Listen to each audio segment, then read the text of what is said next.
too. Only watched it once and made all of these notes. You must have been pausing, Ashley. You had to pause. No, except for to get the quote at the end. I'll pause it for that. All right, Oh, everybody, we're about to be live, and we're live. okay. Oh, that's me. Hey, y'all. I'm Ashley. Thank you guys for joining us for this episode of Getting My Cheese Back on the Cracker. Again, I'm Ashley Nicole. And I'm Paige Benjamin of Atomic Travels. And this is Getting My Cheese Back on the Cracker. All right. And today we having a conversation about, excuse me, the cheese on the crackers. Sorry. Today we're having a discussion about the movie directed by Nate Parker, American Skin. This film presents many glaring truths in the aftermath of fatal shootings, such as African Americans, such as how African Americans more likely be victims of police shootings, police training, and excessive use of lethal force. And the question as to who reserves the right to be an American citizen. Let's meet our panelists. Jacqueline? Hi, I'm Jacqueline Jackson. I am founder and executive director of the Royalty Project, which is a cultural enrichment initiative that supports, I'm sorry, I'm blanking. This is going to be edited, right? Oh, no, we live. Yeah. All right, everyone. The Royalty Project is a cultural enrichment initiative, and the core focus of the Royalty is the mentor program that promotes positive self-esteem and self-images amongst youth of color. I also was recently appointed to the position of Chief Operations Officer at the New York Urban League. Ooh. Yomi? Hello, I'm Yami Tagunde, and I am a forensic accountant by day and a love coach by night. I also support Jackie with the Royalty Project. I am really focused on creating happy, healthy, wealthy Black families. And so that is my North Star that guides me as we are going, as I approach life and everything that I'm doing here. Awesome. And John? Man, I don't know how you expect me to follow up behind these two Black queens out here like that. Sheesh. But I'm John Chisholm. I'm the founder and CEO of Culturally Focused, which is a collaborative economy focused on bringing vendors and creatives together under one roof. So happy to be here tonight. Amazing. Thank you all. I'm so glad to have y'all here, and I'm glad that everybody's tuned in to watch this. Last season, a couple of our panelists, both Jackie and Chiz, brought up a quote from James Baldwin. To be Black in America is to be in a constant state of rage. Now, I apologize to anybody watching if I butchered that quote, because that's what I do to quotes. But I want to responsibly have this discussion. And I feel like I just want to go ahead and just make that point that we want to be responsible with this conversation and to remind you to be conscious and guarding your peace. We will be talking about some very triggering topics. And we also understand that while this discussion is triggering, we do have to have this discussion to move forward and heal as a community, especially as it relates to mental health in the Black community. So with that being said, let's get started with the conversation. So the first thing the movie opens up with the replaying of something we've seen so many times in the last few years. A situation was escalated unnecessarily and a Black kid lost his life. But they also kind of flash back to when the student with the son KJ was talking to his cousin about how we have a right to this, we have a right to that, we don't have to be arrested, we can resist and whatnot. And the lead character Lincoln goes immediately into dad mode, and he's like, don't do that, you come home safe. What role do you think rights, or the difference in rights and how they're afforded to Black citizens versus the way the rest of America gets to be Americans affects mental health in our communities? Well, I know one thing I actually heard this quote as it was relating to, or this phrase rather, as it was relating to the pandemic and the fact that we're approaching 500,000 dead. Psychic numbing, right? Whenever something is just so great, we just have to black out from it. Where the more we suffer, the less it actually impacts us. And I think that, the brain is a discounting mechanism. As we go through life, it starts to protect us. And so like just this idea of going through life, how often are you having to just suppress yourself? How often are you suppressing your emotions? How often are you numbing yourself? And if you're numbing a part of yourself, what part, like, are you numb? You can't only numb the anger, you end up numbing love, right? Like if you're keeping out emotions that might not necessarily seem like they serve you, i.e. anger, you also start to keep out love. So we have to figure out how can we transform our anger into something that is actually going to propel us forward. But it definitely has that impact. But look, they have the studies. We are the only culture that does not, whose health does not improve with wealth. Mm-hmm. Why is that? Because we are constantly under the same fire. We're constantly under the same strain. And I agree 100% with you, Yomi. I believe that we definitely need to be mindful that there is a difference between how our people are treated in this country versus others. Definitely a conversation that needs to happen. All of these things manifest in us in different ways. And sometimes we don't have the proper conversations about how they manifest, right? It can affect your mental, it can affect, your daily interaction with people because you constantly feel like potentially you're looking over your shoulder. I know as a Black man, I have an 8-year-old son and a 10-year-old daughter. I have conversations with them both. And it's funny because the other day, me and my son, we were at the park and we were playing, and I got out the car and it was a cop behind us. And he goes, "Daddy, don't put your hands in your pocket. It's a cop right there." And that was the first time I had ever heard him say anything like that. Wow. So I'm also thinking in my head, like, am I traumatizing him as well to not trust the police unintentionally, right?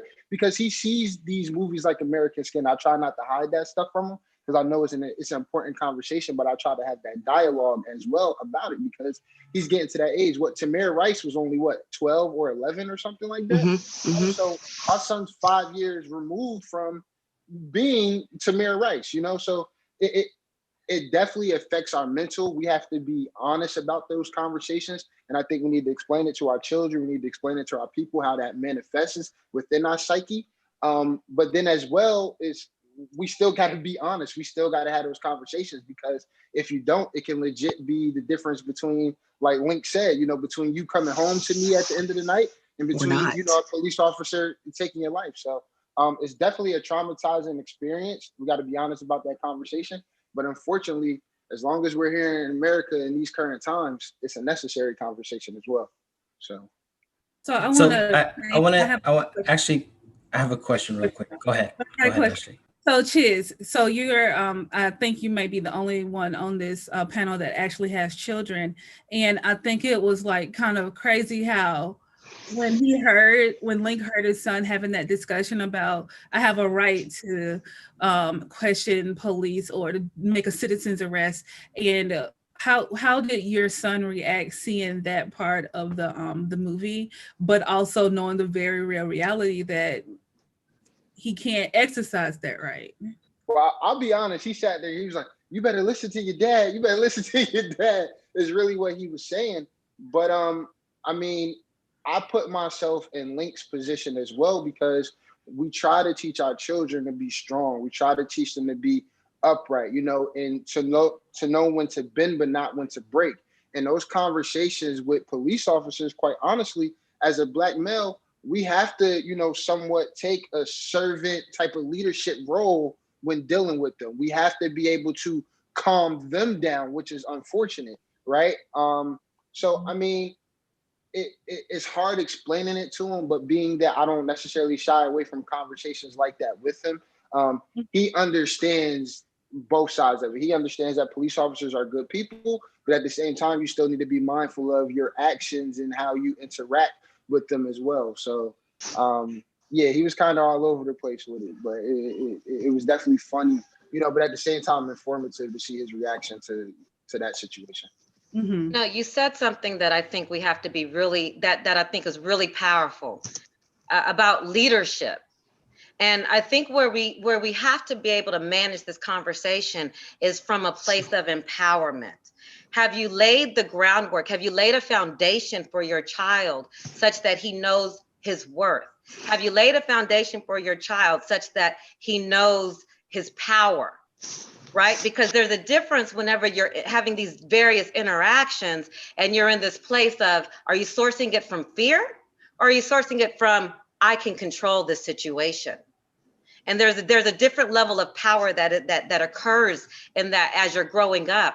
When I saw that scene in American Skin, I was immediately clear that this father was sourcing from fear, and in that space he was not actually empowering his son. I'm not saying that what he was telling his son was not valid, but it wasn't empowering.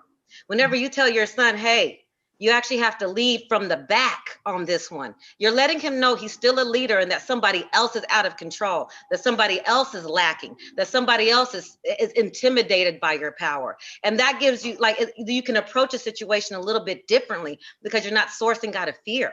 So I think that, you know, that distinction that you made is incredibly powerful, and that's where we need to start. Thank you. And I think this actually leads to a follow-up for Jacqueline. Being the leader of an organization that empowers the youth, how do you guys help the youth realize that there is duality in being Black in America, and that, as Chiz stated, is there are some battles that you have to fight and some that you have to learn to step back and let others fight for you? Mm. That question is deeply embedded for me because I'm conscious of it every time we go enter into a session or a cycle, when we approach a cycle. So for anyone listening that doesn't know, the Royalty Project is a mentor program that operates in cycles. It's 8-week cycles beginning in the spring and in the fall, so twice a year. And we take the youth on a journey of self-expression, self-discovery by learning where they come from, their history, their culture. And we cover topics like melanin, wealth, self-expression, missing histories. You know, it's a wide range of topics that we consider. And often in a couple of cycles, we've considered talking about, and parents have approached us about talking about interaction with the police. Within the first few scenes of the movie, Link's mother says to the reporter that it was great for his son to come and live with him because you don't, as a Black man, you don't know how to be a man unless you see a man. Mm-hmm. And it's very important to get those lessons from a Black man that's living in it. It's also very important to get certain lessons from parents. And I think the lesson about how to protect yourself when you're confronted with the police, when you're confronted with injustice, when you're confronted with racism, is best suited to come from the parent. The parent has the protection. I'm not a parent. I am a godmother. I am an aunt. I am a mentor to a lot of people, but I cannot fathom what it's like as a parent to let your son or daughter go out into the world and feel like they have enough tools to protect themselves. So from the position, and I have to take Yami's standpoint on this in terms of as mentors, as superheroes, as people in their lives that are just set here as examples, we have an example and an emphasis on empowerment in the Royalty Project. So we are not a teaching organization. We reveal, release, and reshape. So we're revealing and exposing our youth to all of these things, exposing them to what it means to be racially profiled, exposing them to injustice, to exposing them to inequality in order for them to make their own empowered decisions. So to answer your question, from the position of the Royalty Project, we don't necessarily teach what to do in those circumstances, but we do empower people with knowledge of self and a desire to keep learning what their rights are. going back to the original question and just the original topic, as I was listening to both my brother and my sister in this work, there's right, and then there's socially mature and social intelligence. So yeah, like even as simple as if I have the right of way as I'm crossing the street as a pedestrian, if I have the walk signal and I have the right of way, I am in the right if I cross the street. But if someone comes out of nowhere and decides to run that light, I'm still in the right, but I could be dead right. So being right and knowing and understanding the law, yeah, it's empowerment to understand it, but we still have a responsibility to ourselves and the people who love us to stay safe. So I understand having that conversation. As much as I hate it, as much as I hate that we have to exist this way, we do have a dual existence living in America. It's the facts. It's unfortunate facts. And all of us here on this call are fighting in different ways to dismantle those things, those systematic oppressions. But the fact remains is we have to stay alive and we have to stay safe. Absolutely. Yeah.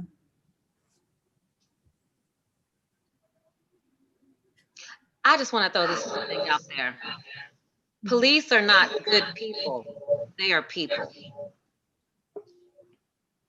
They can be good people. And they can be bad people. And they can be bad people.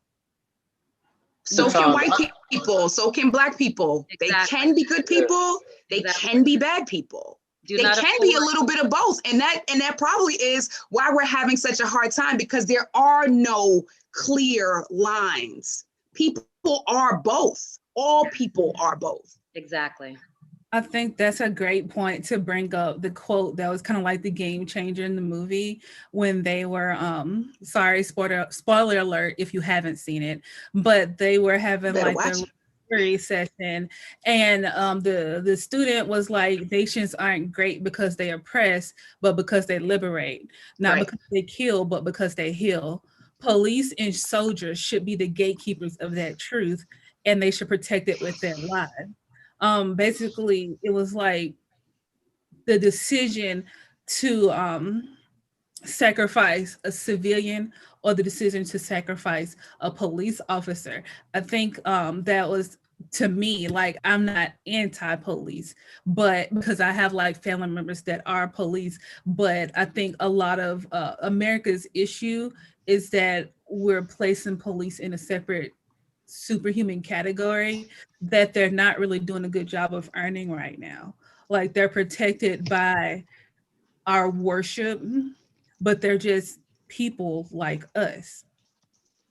And I think, let me scroll back up in the questions because I forgot where we're supposed to be now.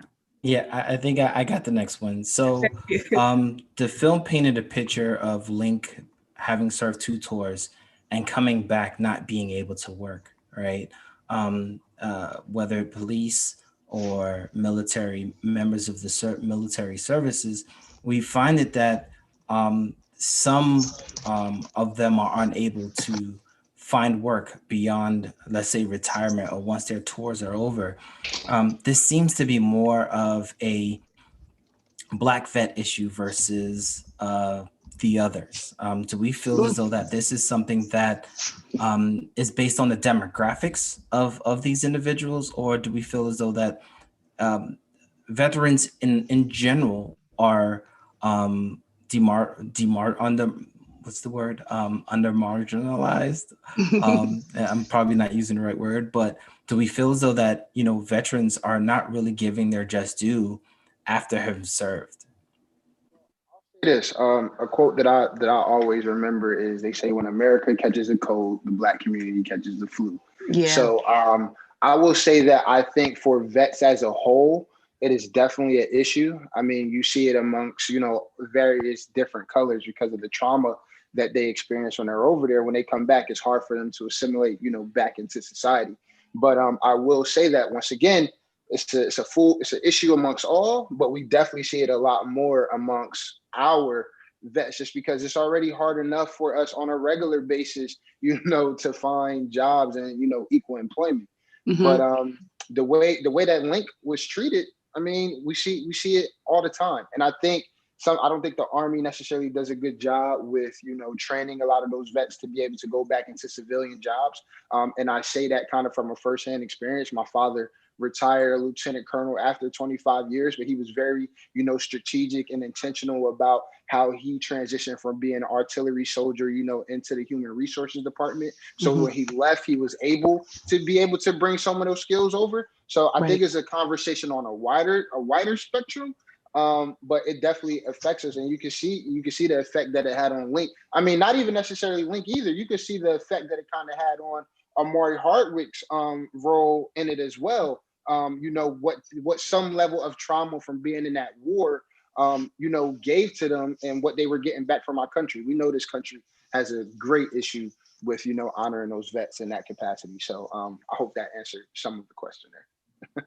So I worked in Baghdad from 2007 to 2010 alongside the military. I was a military contractor.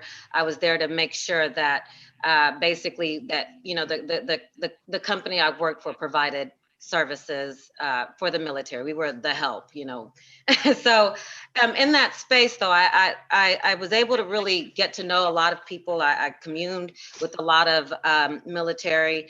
And one thing that I was really clear on is that the military is a microcosm of America. When I first got there, they were really, they warned the women, don't do anything you wouldn't do at home. And they had to keep saying that because you go into this space and you're living on a military base and you're surrounded by the military and you have this false sense of comfort that I'm surrounded by the heroes of the world. But these young men and women are young men and women.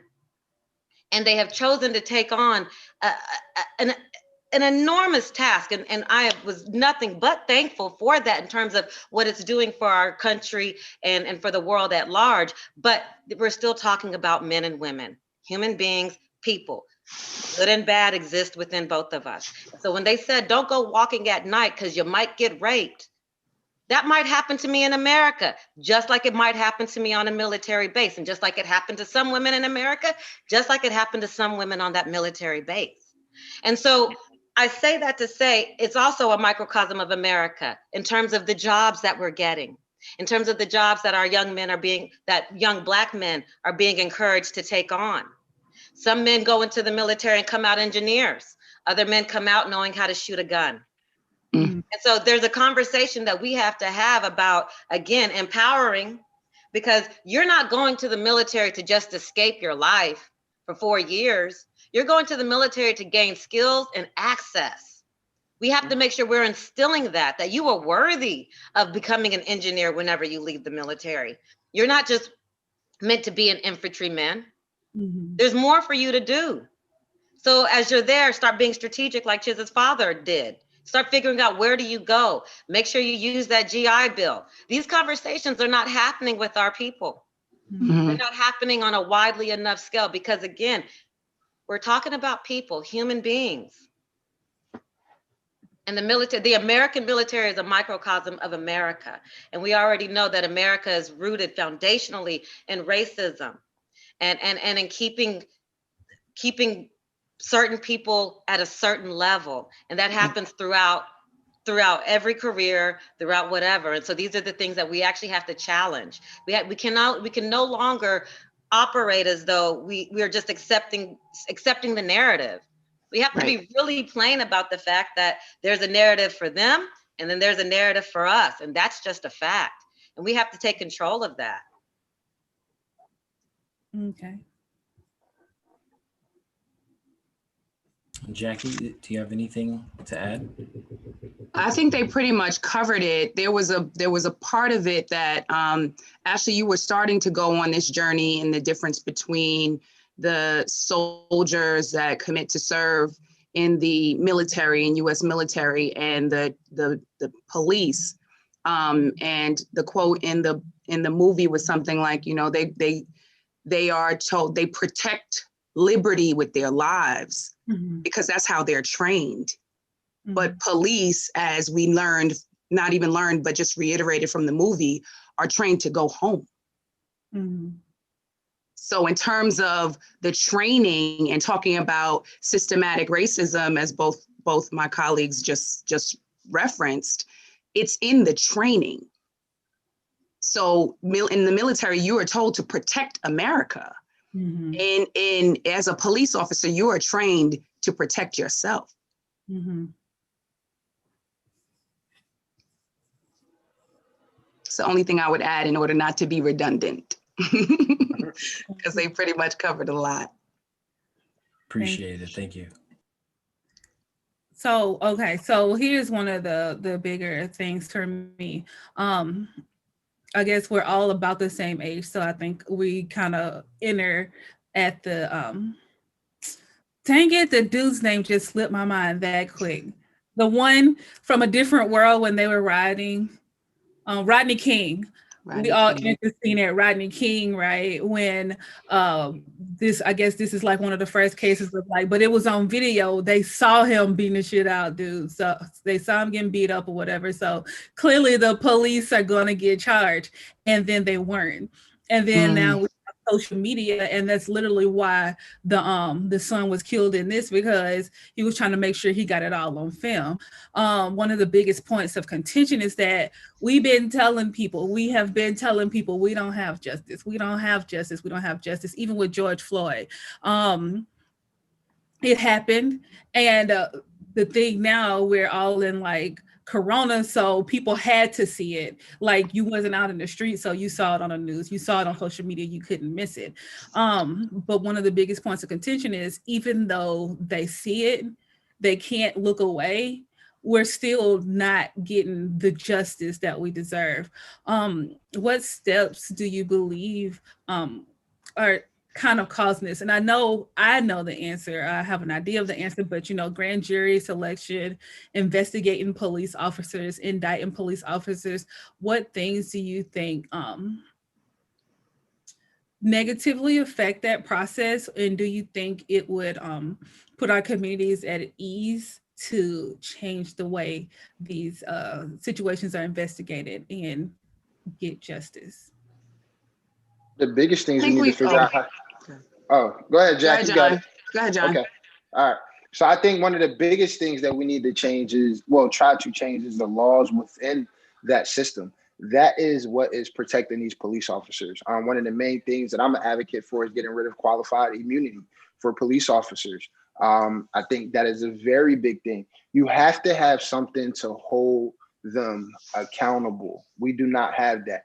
And the way that the grand juries are set up is usually, a group of white people most times. I mean, unlike when we see in a situation in Kentucky where it was some black jurors on there, but we know that's another rabbit hole to go down. But long story short, we have to change the system. One of the things, once again, like I said, qualified immunity, get rid of it. I believe that police officers should have to carry some level of insurance as well. That, when they commit crimes and they do different things, that maybe that insurance rate, skyrockets on them, or skyrockets on, that department per se. Hit them in the pension. I bet if we start hitting you in the pockets with your money every time a police officer has a wrongful lawsuit, somebody is going to start speaking up and say, "Oh, you messing with my money right now." So you got to hit them in the pockets, because most times that's the only thing that people realize. We've done the walk around the block well before, I was born, with, protesting. And I'm not saying don't stop it, but there has to be, so many times we get caught up in protesting. We don't ever see it all the way out. We don't ever see what the fruits of those labors are. So we got to keep pushing. We got to figure out how to get our community in there as lobbyists. We got to figure out how to be more active in our local elections, to put people in office that can hold police officers accountable and not be scared. Like here in Baltimore, we have a great mayor, Brandon Scott. Shout out to him if he ever sees this. But these are the type of things that we have to do. It has to start with trying to dismantle the system, because we talked a little bit earlier about how what kind of makes people do these things. And I think inherently, most times police officers are sometimes good people, but they get into a system that encourages this type of behavior. I mean, one of the dialogues that we heard in the actual movie was when they was talking about how they were trained.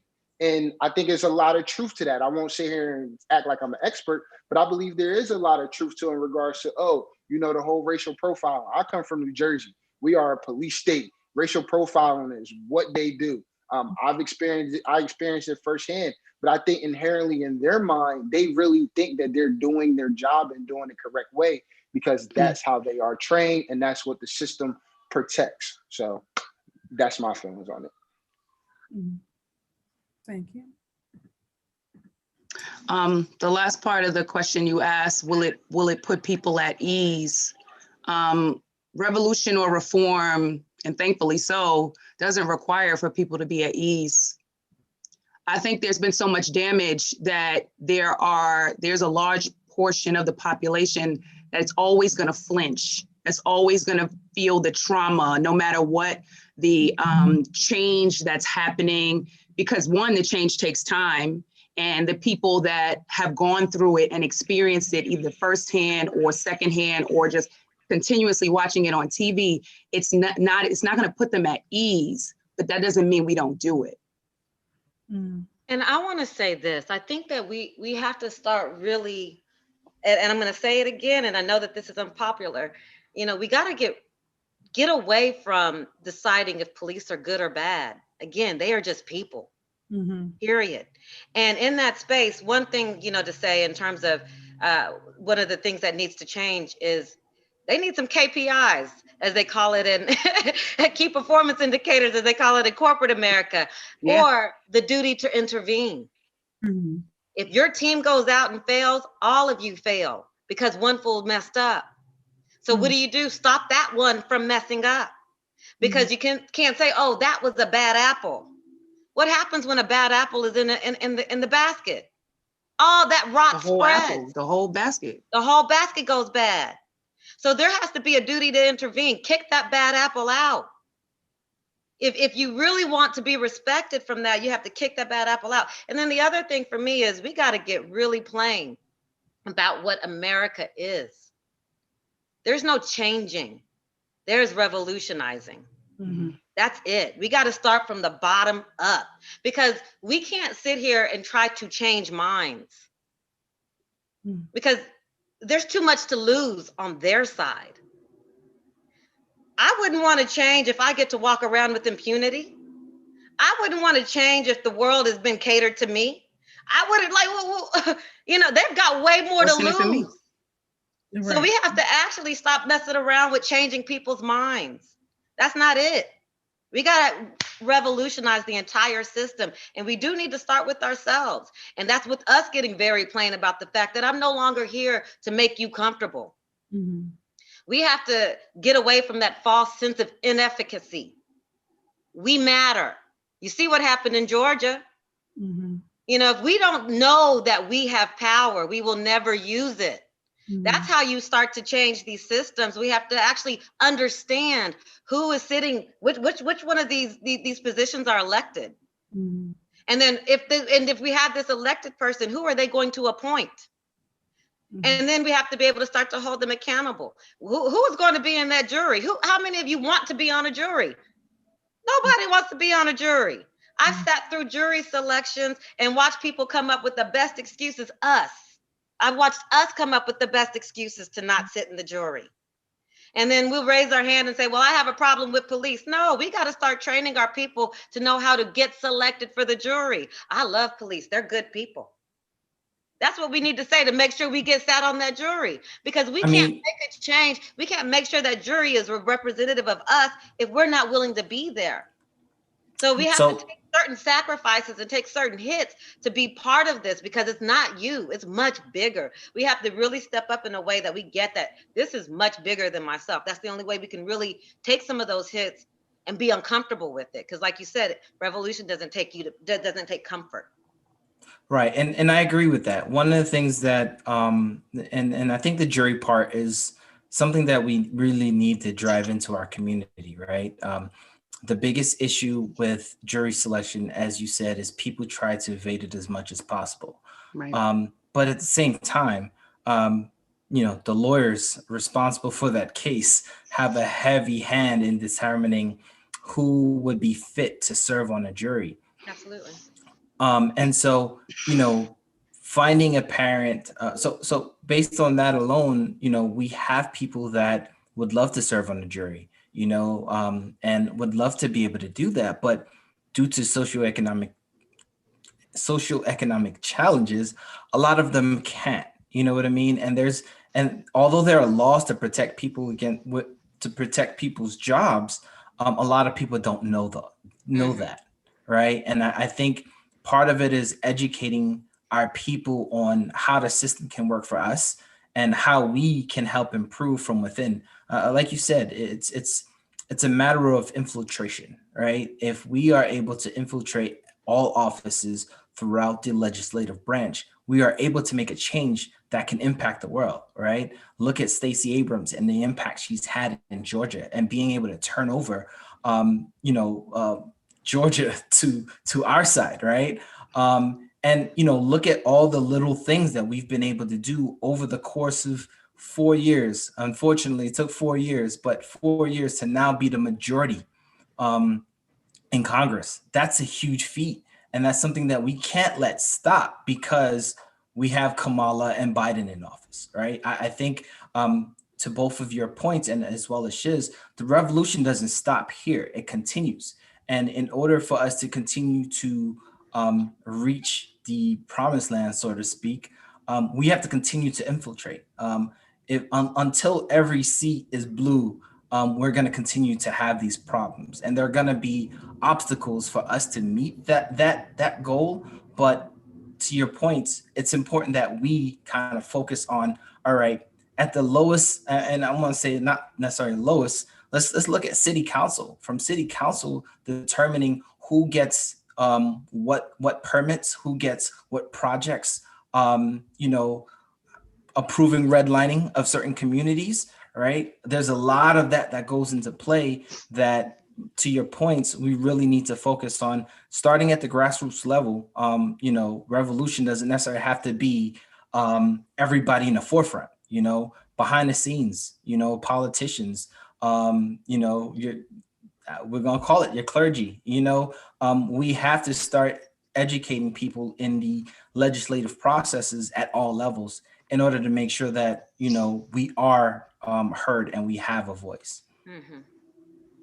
And I also think that on the same token, that's one of the things that was kind of like coming to the forefront, especially in this summer, is we're dealing with this election cycle. We're dealing with rioting because of George Floyd and Breonna Taylor.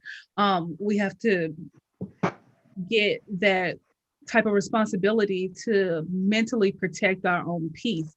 We're having this beautiful thing where we're becoming aware of our mental health, becoming aware of, hey, I might be feeling kind of heavy because I've just seen somebody shot on TV.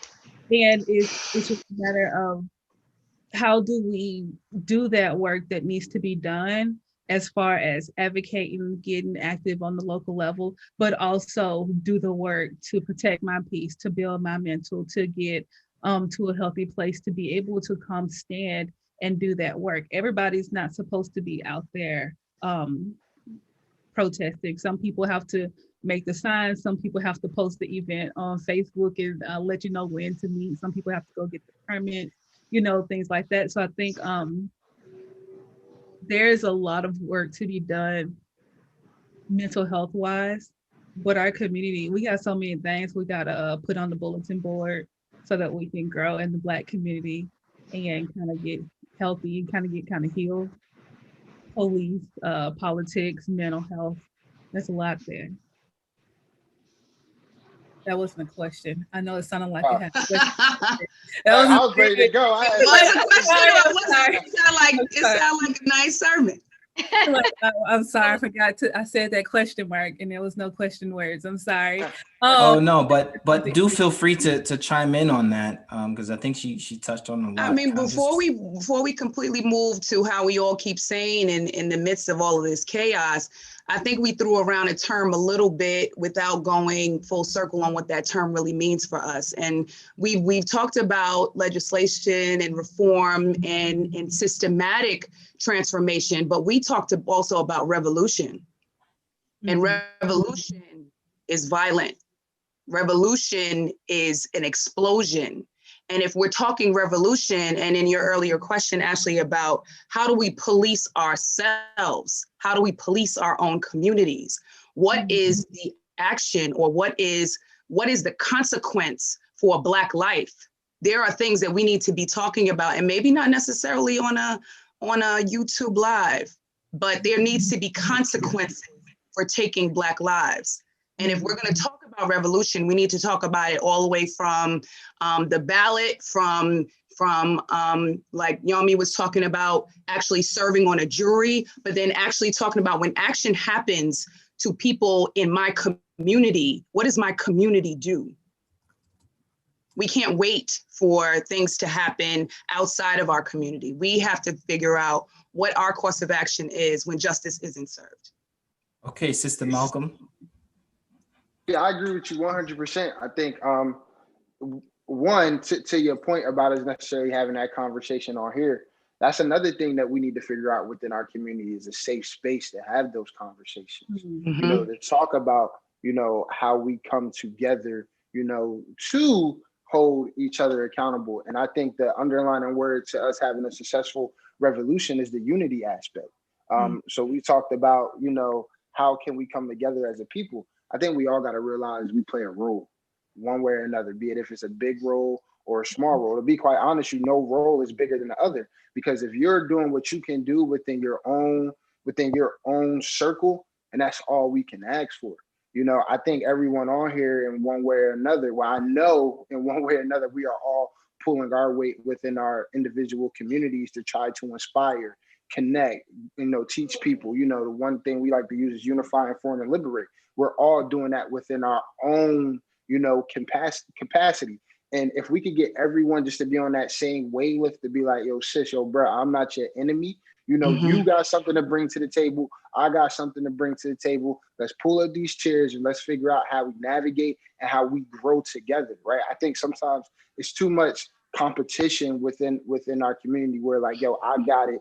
Now you got to figure out how to get it, rather than, yo, bro, I hit a ditch on my way over here. Let me tell you a different direction to go so you don't fall through that same ditch. Yeah. We don't do that type of conversation enough, which causes all types of different dissensions, you know, between each other. So I think with the revolution aspect, we got to find a safe space to have these conversations. But as well, we got to figure out a way for us to really unify and realize we all play a role, you know, in elevating our people. So, and we have to not judge amongst ourselves too. I think that's like you did say, unity, and unity is important, but uniformity is not. My way of doing things does not have to be your way of doing things. And we even sit around and judge. It's like, you know, in the movie when Link's ex-wife was trying to convince him to do things another way. She's like, be peaceful, be peaceful. And he responded by saying, we're the only ones that are told to be peaceful. You know what white people do when they're cross? They kill people. yeah. They don't ask any questions. They react with force. But if one of us does that, then another one of us is judging that action. We are all like judging each other in the way we're doing things. Oh, Black Lives Matter. I don't like the way they're doing things. Oh, the NAACP is not doing enough in the forefront. Oh, the National Urban League and the National Action Network, they're not doing enough on the streets and really, really fighting and marching and all that stuff. Like, we're judging each other's way of doing things. And that's where we need to stop. We need to know that we're all doing this in the same goal. And just like in the 60s, there are things that happened in reforming laws and changing things on the legal level, but there are also things that happened in the streets and in the field. And both of those sides of the revolution made things possible for some sort of change and some sort of progress. Absolutely. And to that point, I want to talk about like this notion of, you know, where can we have our conversations? We need to start having our conversations everywhere. Show up as your full self everywhere. Have an uncomfortable conversation in front of your white coworkers, because everything is fine. Yami's fine. She's a different kind of Black person. No, I'm not. And I need to make sure you know that. If you think that, I've misrepresented myself. And so now I've got to correct it. And now we're going to have a conversation where I can't let you off the hook. I don't need to have a safe space only for us. I mean, obviously, yes, I do need a safe space for us, but that's not the only place I need it. Mhm. I need to make every place safe for me by showing up as a Black woman. We have to actually show up as our full selves. Being Black, showing up as yourself is an act of revolution. And censoring every conversation you have, that's only going to hinder the revolution. We have to be able to come up and look, don't be foolish. Now I still got to go to work. I'm not, I'm not. Let's not get I was crazy. to say, young, we're was gonna about reel to it in. say. You gotta bring it full circle. I still gotta get my job. But I'm also really clear that there's nothing wrong with me saying I'm Black. And that broke my heart. Mm-hmm. There's nothing wrong with me saying I'm Black, and my brain is fucked up today. So I might not have maximum productivity. The same way when your mother died, you didn't have maximum productivity. The same way, whatever that there is. That's part of that psychic numbing. Like we have to just keep numbing ourselves, and then we're dead inside. I'm done doing that. And so Yomi, to that point, this is, I mean, you guys are probably part of you guys aren't the majority, right? Right. A lot of us are conditioned to fear being our truly authentic selves, right? Think about it. The Crown Act just got released to the point where we can wear our hairs however we want. So imagine how many people had to cut their locks, cut their braids before going into corporate America, right? We've been, and this is where the mental health side of things come in, is we've been conditioned to believe that being Black is not sufficient, right? Being Black is subpar, right? And we don't meet that clean cut look that is set for corporate America, or, lack of a better word, white America, right? And so, how do we get our people to a place, right, that, I think to Jackie's point, there are certain conversations we can't have in a public forum, right? We need a safe space to kind of nurture that almost Yomi essence, right? Because it's not going to happen overnight. And so I think one of the things that we do need to do is have that forum. And this is one of the main reasons why I partnered with Ashley, was because these conversations need to happen, right? We need to be comfortable talking about anxiety, depression, being conditioned to believe we're not good enough. And that's a lot of what's going on. We go into the break room, we feel as though we can't talk about our issues because we're going to seem as weak, right? And so I think to get to a Yomi point, right, some of us need to have some baby steps.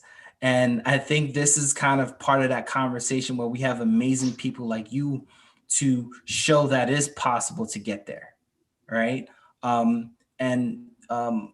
want to actually shift on to the next topic, unless somebody has something else to say to that one.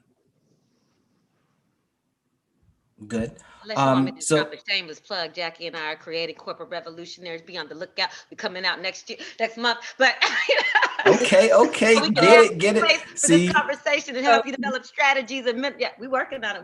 Okay, but you know what, Yomi, to that point, Paige, exactly what you said. I don't know about the new things you guys got booming over there, but with the Royalty Project, that's exactly the type of foundations, organizations, grassroots in the community, getting our hands dirty. That's the type of programs we need, that encompasses the type of mentality from our people that we need.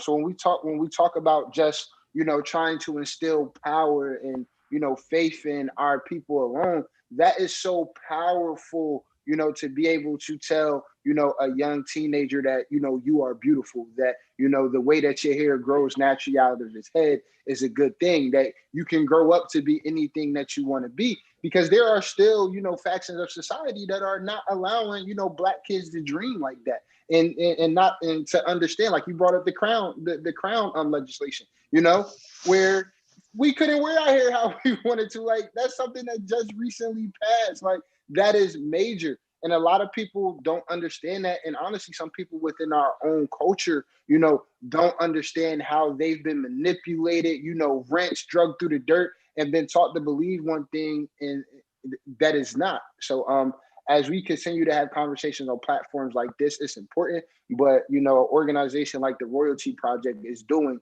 that exact work that you're talking about. And that's why, I'm so happy to be a part of it as well, because, they are doing the work that needs to get done. So,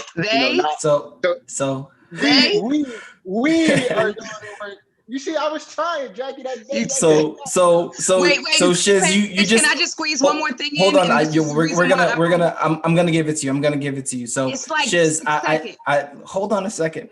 So Here's the thing, right? Shiz, you opened the door, and I wasn't gonna put y'all on the spot. So we have 4 heavily involved mentors on this show. It's 4 people.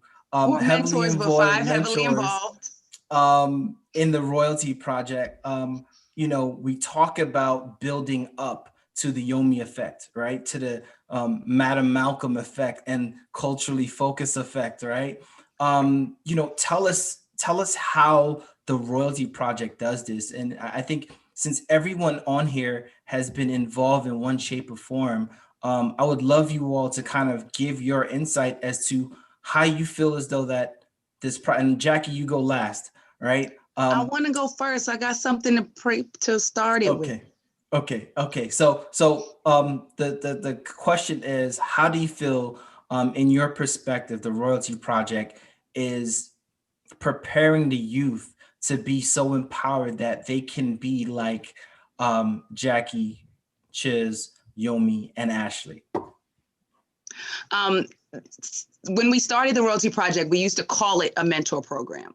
And the reason why I often fumble with my words is because we went back and really totally understood what we're doing. And it's a cultural enrichment initiative, not because the core is the mentor program, but in order to get to mentoring, a group of like-minded individuals need to come together to partner, to really understand the needs of our community, what we didn't get when we were younger, and then iron sharpens iron. So the mentors create this community of amazing people that are community focused and driven on making sure we are the mentors that we didn't have or that we know we would want to see at that age.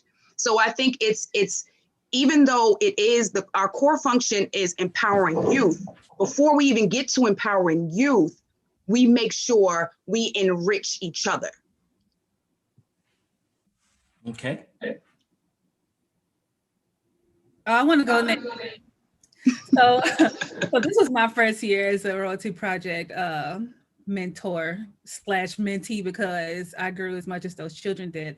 I think that one of the major things, aside from needing a Yomi and Jackie masterclass, is that in the units when we were looking at like stereotypes and basically addressing the fact that everything Black is looked at negatively, the chat was lighting up because the students were like, don't say that, that's beautiful, you beautiful. Like from the beginning of it, like some of them, like the students that talk a lot, they were talking, but by the end, like even the people who wouldn't even the kids who wouldn't cut their cameras on was like lighting up the chat, cheering on whatever the image was that we were looking at, or cheering on whoever turn it was to get praise.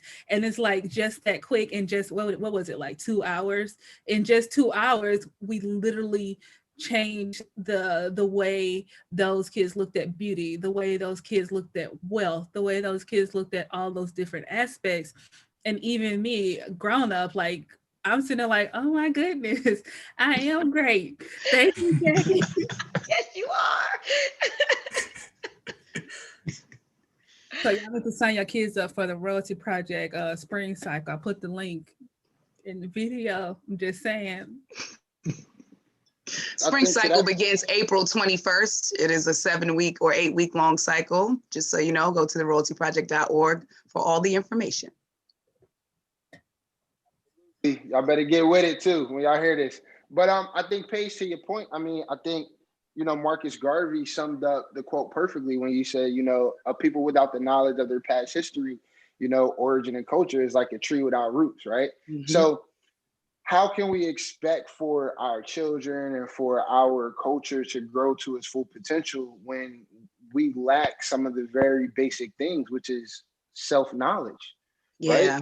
We depend too much on the school systems to do that for us. We depend too much on, outside influences to tell our children who they are. If it's from, the toxic rap culture that we enjoy sometimes, from what media puts on TV about who Black people are, what Hollywood puts out. We don't ever sometimes get to the essence of, where you came from. A lot of times, some of these kids, they learn their history starting off, especially in America, from a slavery perspective, as you being, a servant. That's what you evolved from. And that alone can train your mind to go down the wrong path automatically.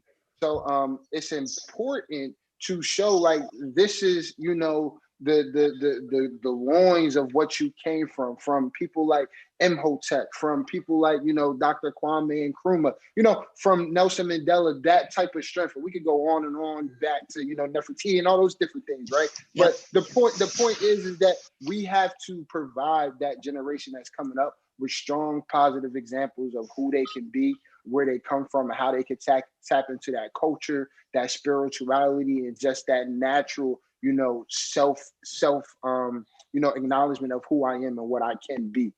So that's what I appreciate about the Royalty Project, is that all those things that I just said, they're doing that and so much more, for the children that get involved within the program.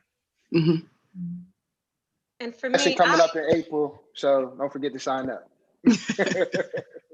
So I was actually introduced to the Royalty Project at one of their adult events. So to Jackie's point, we nurture each other. And I was there as a speaker on a Black Love panel. And as I said before, my North Star is happy, healthy, wealthy Black family. And I had always focused that on telling the truth about Blackness and Black love. There's so many negative imagery and comments and narrative around what Black love is, that has been my mission to combat that, to say, hey, you know what? 87% of Black men are married to Black women. Because if you didn't know that, you would think that all the Black men are in jail or want white women or blah blah blah blah blah. No, we are actually here for each other. They tell you, 51% of Black women have never been married. All right, well, 50% of Black men have never been married. Guess what? We're still here for each other. We can find each other. So, like, for me, I've always been really committed to dispelling the narrative around Black love in adults. And then whenever I saw what the Royalty Project was about for children, I was chasing Jackie around that event. I was like, hey, I want you to know, hey, I want to work with you. I got home, sent her an email. And then it actually has taken me a minute to get comfortable being around her, because I was like, oh my God, this woman, to start from children. We can start with the kids and get the truth to the children, that was where I was with it. And so, just that alone, like, how much easier would it be working with adults if you got the adults when they were kids? Right. And let them know early on that they are worth so much, that they are worth all the love. And that right there was what just lit me up. And then being a part of that mentor program and seeing, one, the community that she has created with all of the different mentors, the way we vibe off of each other and vibe off of each other for the greatness of the children. Mm-hmm. Like, we don't even necessarily know one another. I'm new. So it's like, I didn't even grow in based on like learning you as an adult individual. I learned your love for the kids. That's how I started to fall in love with you as an adult. And so, like, just to see that community that has been there, that is so dedicated to providing an integrous experience, an experience filled with integrity for the kids, that right there was the thing that just really struck me. And then when you see the way the children receive it. Yeah. And, I joined whenever during COVID, therefore, it was a virtual session. And one of the things that would just always just warm me up was how the children would say, I'm around people I love. The Royalty Project is a place.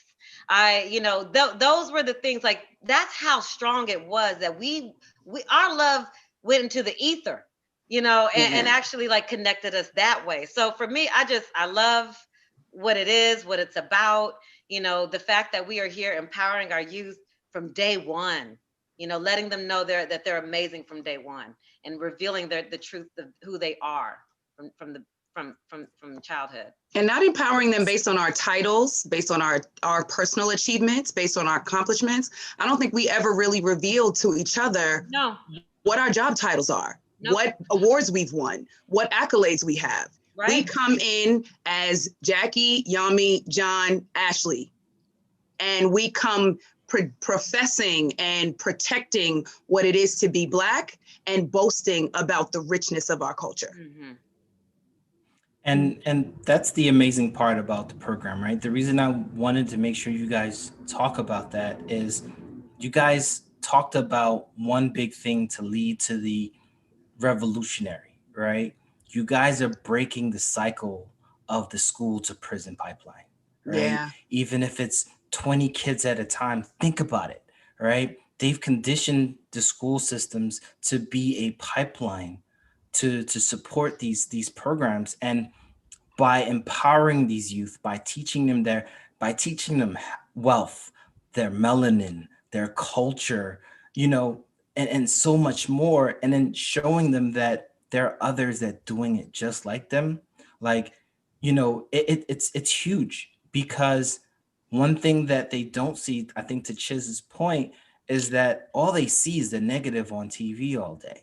And so if you can, for 2 hours, change that narrative, it changes lives over time. You know what I mean? And so I really wanted to kind of push that. And, from the outside looking in, I think the camaraderie amongst you all to come together to make this work for the youth, I think that's what is going to build to the Yomi moment, to the Jackie moment, to the Chiz moment, to the Ashley moment, to the point where you guys are empowering. You guys don't realize that you are providing each other with a sense of wellness that a lot of people are missing, right? There's that group cooperation builds group think. The group think, so long as that thinking process is for the betterment of the people, it's strengthening everyone. Mm-hmm. You know what I mean? And it's healing. And it's healing. Let me tell you. You know what I mean? I just have to say this, like, going through the pandemic and being involved in the Royalty Project, I looked forward to Saturdays. I mean, and I would get off, I would hang up from working with with the Royal Youth, skipping around the house. I'd call, like, let me tell you what Mary said today. Like, the kids were so, inspiring. And it really was healing to my heart to be able to be involved and watch the joy that these children had, and to watch us come together in such a strong and powerful way. Awesome. And so the reason I brought that up, and we're gonna go back to the regularly scheduled program, is the revolution starts with the children, right? And empowering these youth to be the revolutionaries that you guys are is key. So I'm gonna go back to the list of questions that we had. Okay. So in the movie, distraught mother is grieving, and I believe the verdict was out that the police officers were not indicted for the killing of this young man. Yep. The police chief goes to the grieving mother's house to tell the rioters, or to send out his peaceful speech to pacify the rioters so that they don't continue to do it. Now, there's a difference between revolutionary action and rioting. Right? Yep. Rioting for the sake of rioting's sake does not contribute towards the revolution or contribute towards change. What are your thoughts on the fact that we are expected to be the ones to pacify our own people, or to quiet our own peoples in their state of being Black and outraged in America? I have to just push back on this one thing. America's independence was founded on rioting. What do you think was happening in that Boston Tea Party when they were tearing up somebody else's tea and throwing? That's called looting. All right. When we look across the sea and we're saying, oh, there is, America is helping a democratic swell. What do you think is actually happening with those people? They're not standing around with a picket sign. It's revolution and it's violent. And sometimes it looks like a riot. And sometimes you have to make noise before people listen to you. I know this summer when George Floyd was murdered, I had my team meeting. Nobody said anything, even though we all know about that 8 minutes. It wasn't until we had a week of burning that the email was sent out. So I often wonder if the outrage was for the incident or the aftermath of the incident, Yami. Thank you for bringing that up. I often wonder if the calls from my friends who happen to be white came because of the eight minutes, or it came because of the effect that happened in a lot of cities across the US afterwards. Well, I'm really clear. I didn't get a call on May 31st. I got the call on June 7th. Well, there you go. There you go. So I do believe that rioting, just like donating money, just like peacefully protesting, just like mentoring the children, has its role in the revolution. So my question really is, why is it that we're the ones to, and I think Jackie brought this up earlier, right? When in a state of a riot, and once again, a riot versus a protest is different based on melanin, as we can see what happened at the state capitol, right? And so that's we can talk about that once we're done with the topics.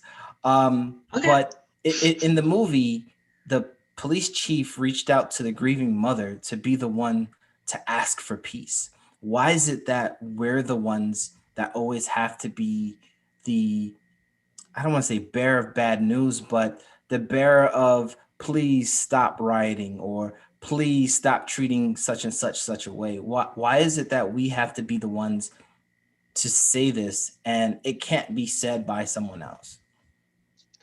Go ahead, Yami, you got it. Go ahead. It doesn't actually have to come from us. This is an ingrained way of being.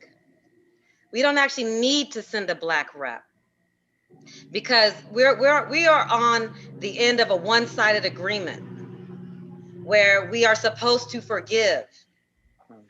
And that is just what it is. We forgive to survive.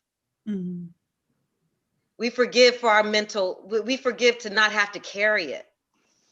And it doesn't have to be a Black person. That might make the message easier. But I mean, we saw what happened when in Dallas, when the judge came down off the bench to hug this murderer. Whenever that young boy in Brooklyn was accused of grabbing some white lady's ass, when in fact his backpack just touched her, that child hadn't learned the script yet. And they said to him, do you forget her? He said, no, I don't forgive her. That woman needs some help. And everybody's like, we don't actually we don't have to be the ones. It is part of the script. It is part of the foundation of America, that this is what we do. It's a one-sided agreement and we've all signed up for it. We got to break that agreement. They come to us for it because it's psychological warfare. If it came from the mayor, if it came from, or let's, in the cases where these people are white, if it came from a white person, if it came from the police, you have to calm down, you have to go home, you have to de-escalate. If it came from them, it's not going to be effective. So they come to us for it, because if the mother can forgive and the mother can issue a plea for you to go home, then why am I rioting? Why am I marching? Why am I yelling? Why am I outraged? If the mother can forgive, then I can forgive too. It's psychological warfare. And to agree with you, Yami, we don't have to. She felt pressure when the police, in the movie, she felt pressure when the police chief came to her and said, can you please plead to your people? And even watching that scene as the nephew is yelling at the police and outrage, how dare you come talk to my auntie? Get out of my house. Y'all killed my cousin. Y'all killed my cousin. I don't know about y'all, but I was struck by my own response because I felt like consoling him. Mhm. Young man, that's not the way you do it. But honestly, it's not up to me to judge his, if something happens to me, if I'm struck, if I am offended, it is not up to the person who offended me to tell me how I get to react. Mm-hmm. Absolutely. Absolutely. Because that's Judging oppression is and that's humanity. systematic control. Absolutely. And especially because I'm Black, I'm expected now to go peacefully. Mm-hmm. And if I don't, somebody's gonna tell my sister, my cousin, my nephew, my whoever to appeal to me to be peaceful. Mm-hmm. And I think a part of the erasing the judgment and erasing this separation is not judging the victim by what the victim decided to do, how the victim decided to react. Yes. It's fine for her to go and tell people to go home. It's fine for James Brown to perform after Martin Luther King died, because we want everybody to just feel good after something horrible happens. It's fine for these things to happen, but it's also fine for the reaction to be violent. It's also fine for the reaction to be vehement and visceral and real and in anger. Yes. Both of those are fine. Right. And you know, I think even to think about it in this moment, what you said, it was the young man who had the reaction. And again, he hadn't been trained. He was still too young to have been trained, just like that young boy in Brooklyn was too young to have been trained.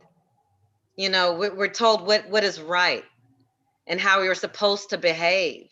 And these were the people who hadn't gotten the script yet. Mm-hmm.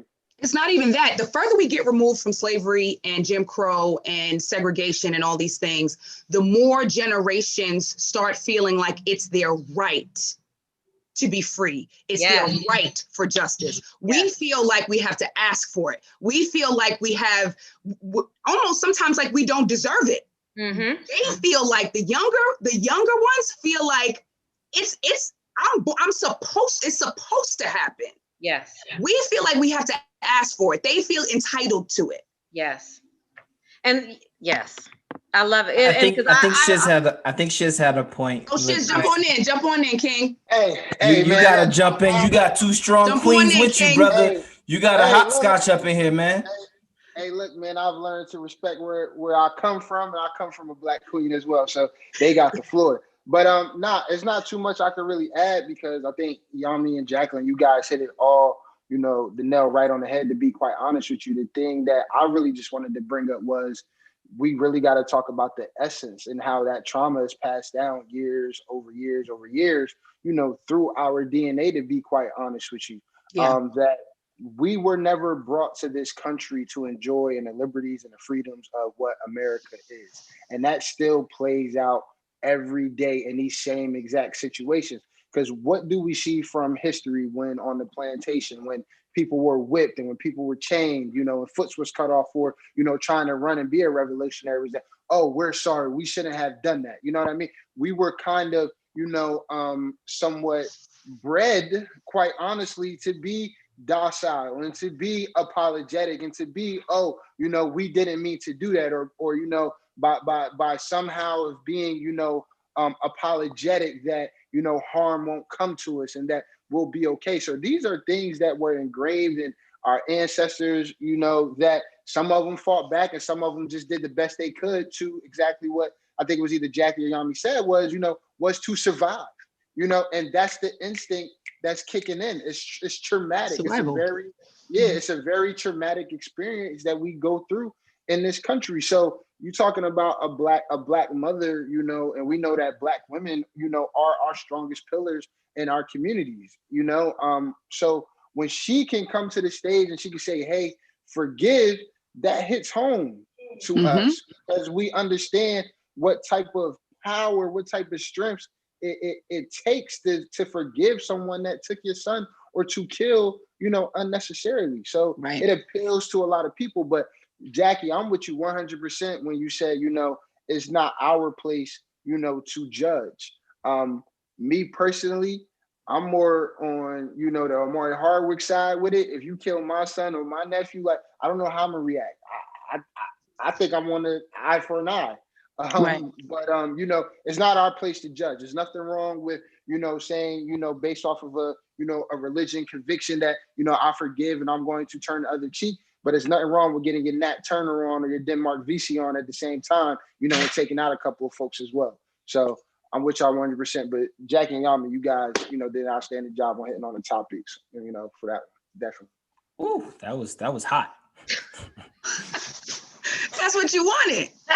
There you go. We got the right people. Are you not entertained? That I want to throw out there. Isabel Wilkerson, in her book Caste, which I believe everybody should read this book. She said, Black forgiveness of the dominant caste, i.e. white folks, sin has become a spiritual form of having to be twice as good in trauma as in other aspects of life to be seen half as worthy.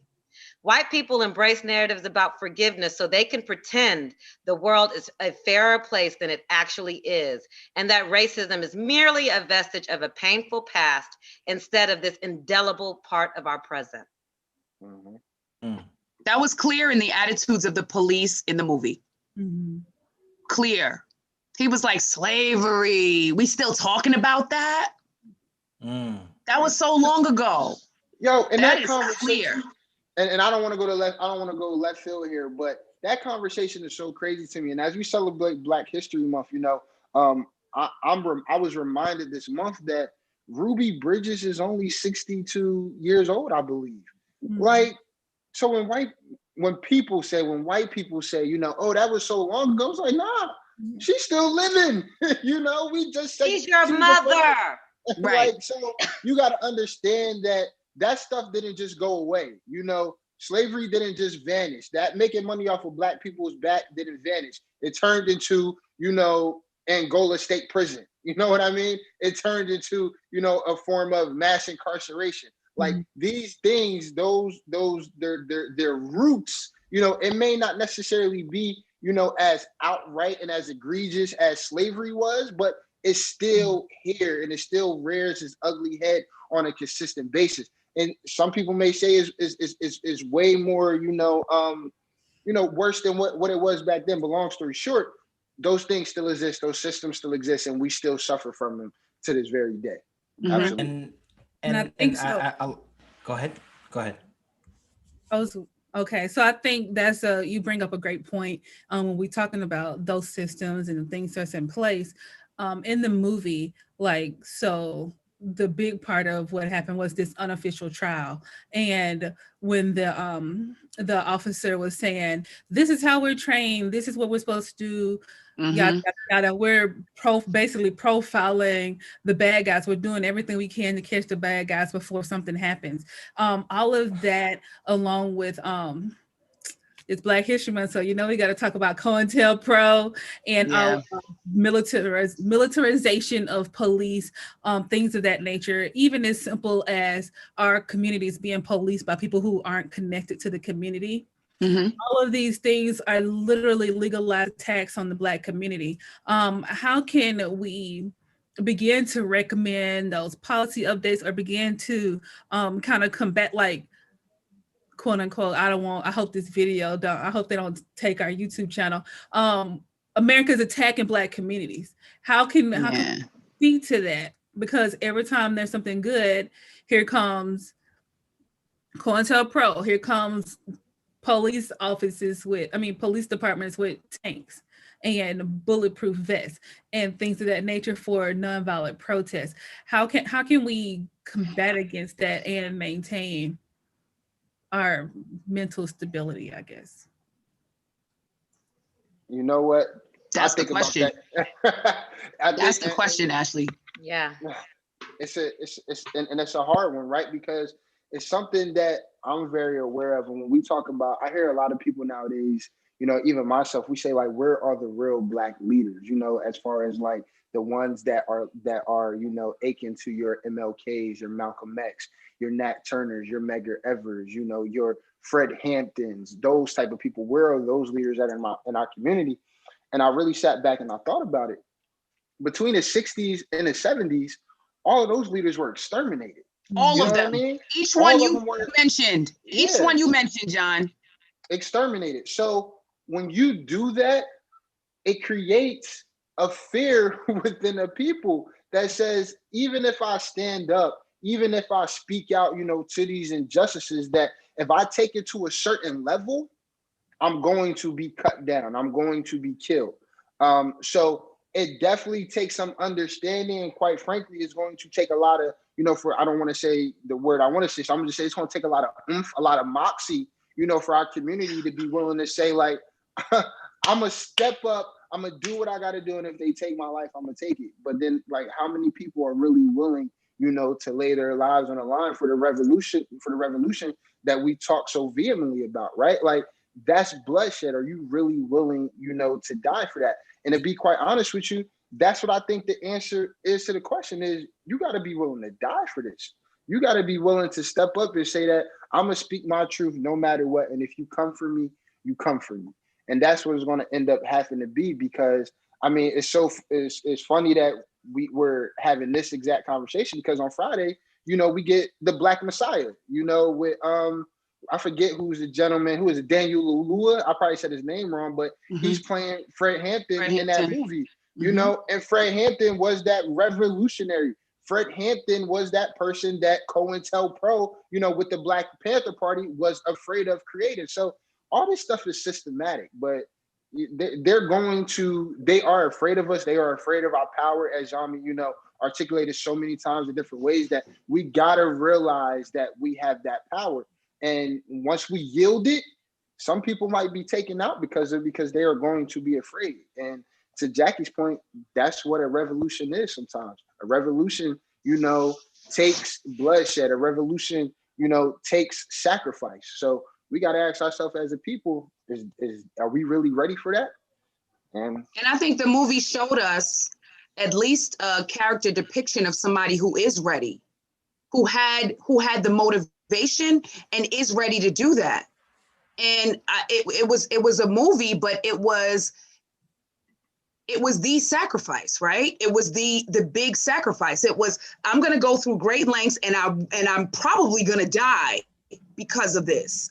But my life is already taken from me because my son was taken from me.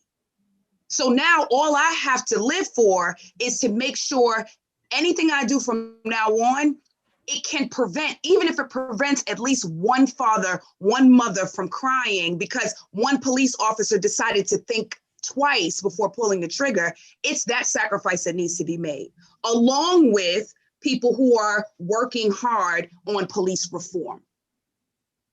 And I'll say this, I think one major thing that needs to shift, and a thing that will also help us to protect our mental health, is to just actually acknowledge that we are at war.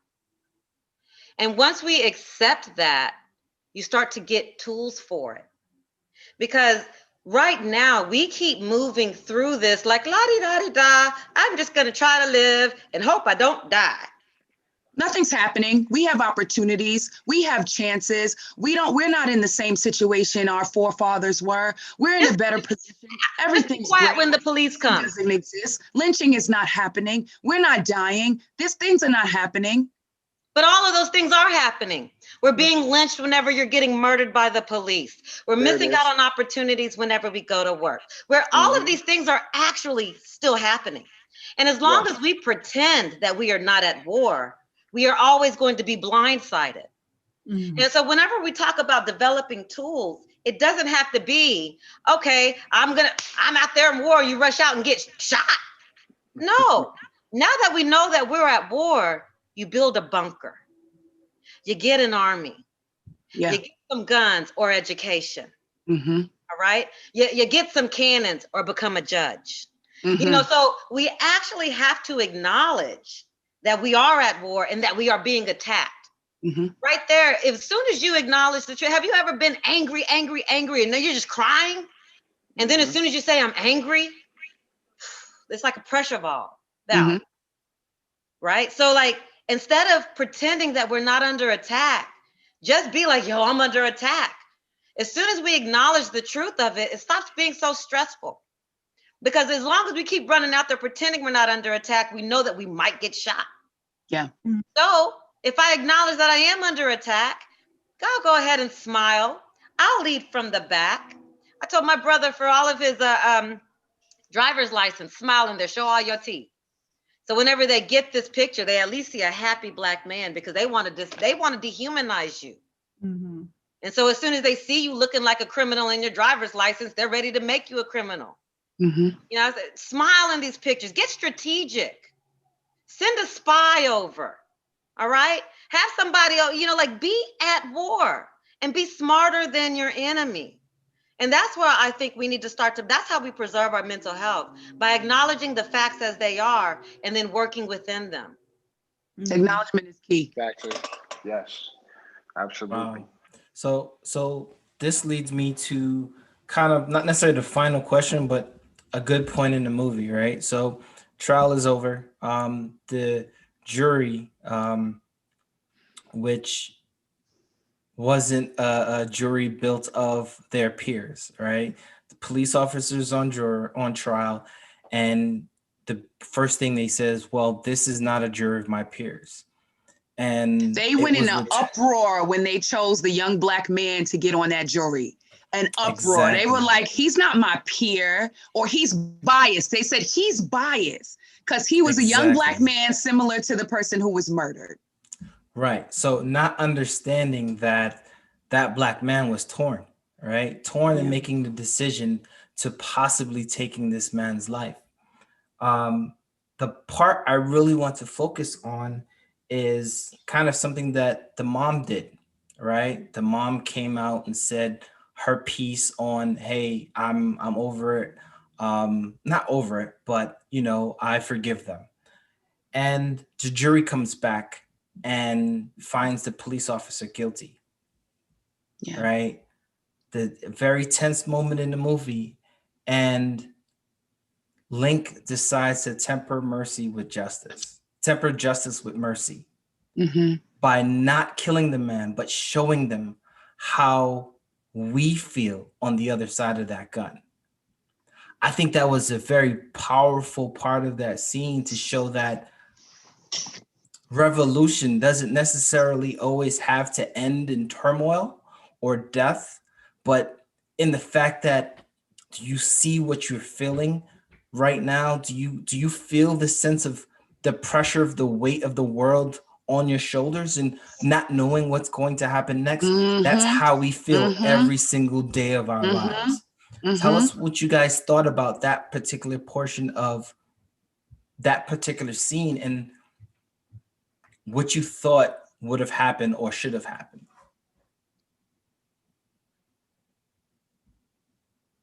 That took the film from a good film for me to an excellent film in terms of education on, one, how merciful we are as a people. Black people are very forgiving. And two, really, I just wanted you to feel, and your wife to feel, and your child to feel what my family felt that day, and what a lot of Black families feel regularly.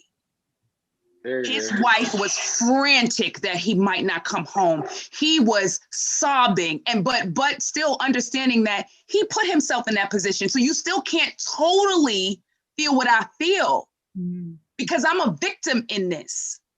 But for a brief moment, he felt like death was imminent. And that's what it took for him to change his opinion on Link as a father, as a Black man, as a person, and what he was trying to do. I thought it was excellent writing.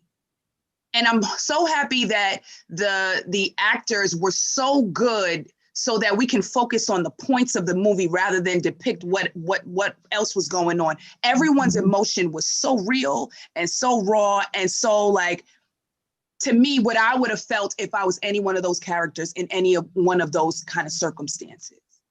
I thought it was an excellent turning point for the film, and I'm actually glad that they didn't.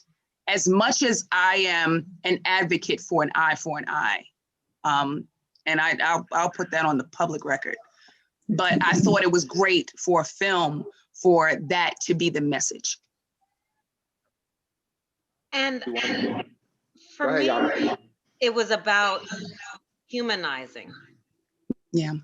You know, and I think this is also, like, you know, I'm gonna keep saying it, right? When you show up as yourself, he showed up as himself, a Black man who was deeply hurt because Yeah. he lost his son.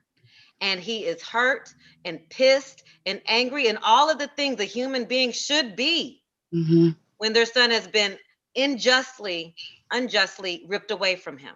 Mm-hmm. And that's what he showed up as. He didn't come And in just there because trying he to was be trying to anything afford else. his son the same opportunities that white families had. In the Absolutely. beginning of the movie, they talked about him moving to the white school, and he's the only Black person in that school. And he said, what was your day like at school? And he said, there weren't any fights. That was monumental to him, that there weren't any fights in his school. And they were listening to rap music. They were listening to rap music, and they were teaching them about their rights as an American citizen. You know, it's so I felt like that moment was about humanizing. Because Yeah. I don't think that we are seen as full human beings. And that's where I say we need to get responsible for that. Yeah. And we need to show up as full human beings all the time because it's too easy to dehumanize us. That's the Absolutely. actual record of America. We are not humans. You know, when And this country started, they didn't even put our names down. We were never part of the census. When they were, we weren't even a full person. Yep. Yeah. Things just happened in our parents' lifetimes. Yeah. Ruby Bridges, like you said, is our mother's age. We are not human. That was demonstrated by the lack of protection that was brought to the Capitol. Despite the fact that it was all over online, that people showed up with shirts that said Civil War, January, whatever. Like they knew what they were coming there to do. Got in the Capitol. Okay. Into All the the way Capitol. in because they are human. We stand outside and protest peacefully and we get destroyed because we are not. Not even on the steps. We're not even on the steps. Okay, they made sure of that. They had everybody lined up to keep us away. They had a planned riot. Actually, no, they had a planned war. They called it a civil war. And they were able to get all the way through. With nobody. It's not funny, but it's crazy. It's so ridiculous. You have to laugh to keep from crying. And look, We are not human.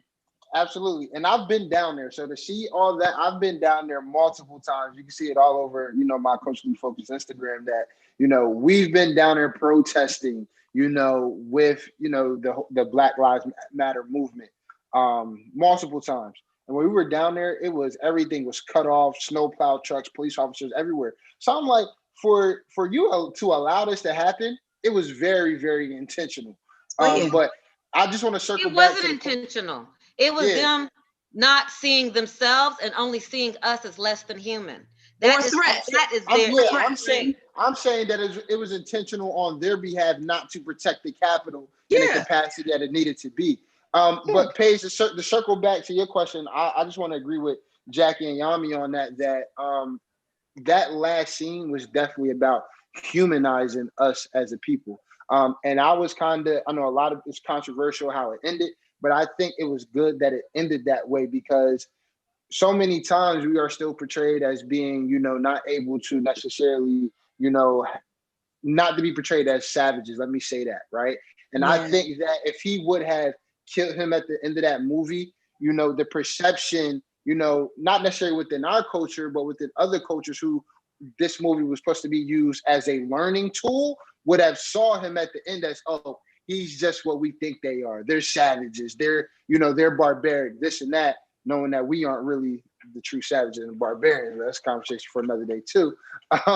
But I was glad to see it in that way because once again, like Jackie and Yami, said, it humanized us. And I think that's what his whole idea of, putting this movie together was, one, to allow people to see the different perspectives between, regular society and police officers, but to also see that at the end of the day, there is a group of people, us, the Black community, that are hurting behind these crimes, right? And that you need to see us as the true people we are. So putting him on all fours, putting that gun to his forehead, making him call his family, making him have that, that pit of the gut feeling like, damn, Yeah. I'm about to go right now. Yep. It was important for that to be visualized on the TV screen for people to see that I am a man just like you are. My son is a child just like your son is. That same person that you hear saying, Daddy, I love you, Daddy, where you at?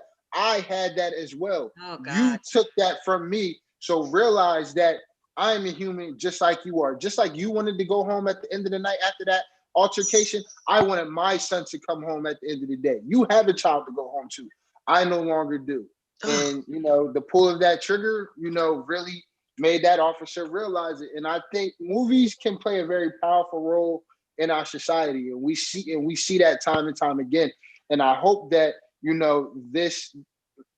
this causes the conversations that we have that not only happen within our community, but within those, that were represented, that were represented within the movie, between the Latino community and the white community, and within, that police community as well, that blue, quote unquote, blue community, to be able to see that there's a problem here. We need to do something about it, and we need to hold one another accountable.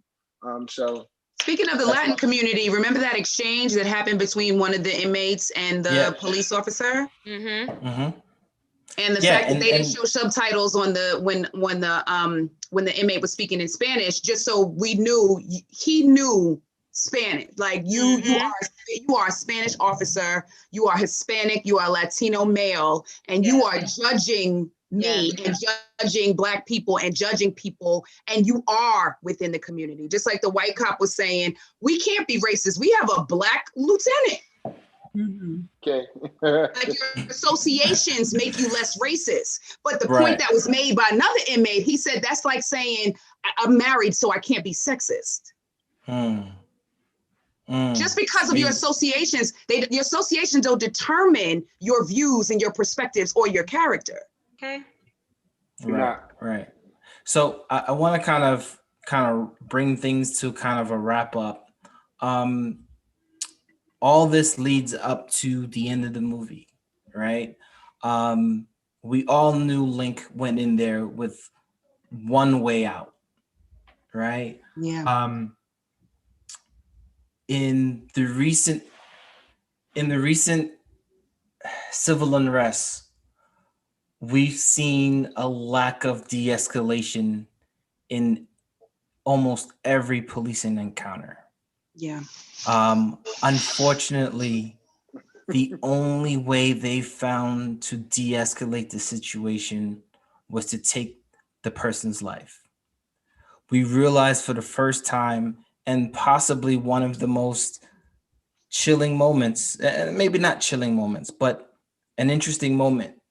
After that police officer realized the weight of the world that Link carried on himself, he wanted to walk out with Link to help give him a sense of peace. And in his last moments, the police officer tried to de-escalate to prevent them from shooting Link. And that was the first time we've seen in that movie that de-escalation was even an option or was even being brought up. Yeah. Right? Because think about it, even when the police chief was trying to de-escalate, so to speak, he was antagonizing Link. Right? Look, this is not going to do anything. This is not going to solve anything. Link already came there with a resolve. Yeah. But this man came in to want to de-escalate after experiencing what he had. Like, tell me, de-escalation is unfortunately a key term that's not used often enough. And we talk about the revolution, an eye for an eye, and, proper policing. What does de-escalation really mean? And, what should it look like, right? Because we say the term in order to, and I'll say from my point of view, right? The idea here is that we should come to a point in which we can communicate as to what the issue is. Unfortunately, we see time and time again, the color of our skin, the amount of melanin we have in our skin leads to an escalated situation, leading into death on many occasions. So what really does de-escalation mean? And is it even possible for us to reach that point in which we can get to a place of not feeling fearful of the police? Or maybe I just blew that question too far out. Nah, you didn't, Paige, not at all. And I think I'll lead with this last question. Pretty much from what I said in the beginning is that to be able to de-escalate these situations. We can't keep depending on, the system to be what we need it to be. It's shown so many times that it won't be there to save us. So, I mean, unfortunately, we got to have those conversations with our sons, with our daughters, with our community, that when you see a police officer, you put your hands out of the window if they pull you over, or you keep your hands on the steering wheel where they can see them. You don't reach too fast. Don't move too fast. Don't get out the car if not asked. We have to try to do our very best in those situations to try to comply. And even in those situations, that's still, I mean, we learned with Philando Castile, right? That's still not a guarantee. But unfortunately, we have to put more of the onus now at this current point of how we interact with the police, and kind of just hope that they can see us as human beings and not making them feel threatened. We have to be able to really be the ones to de-escalate that. That's what I'm going to teach my son.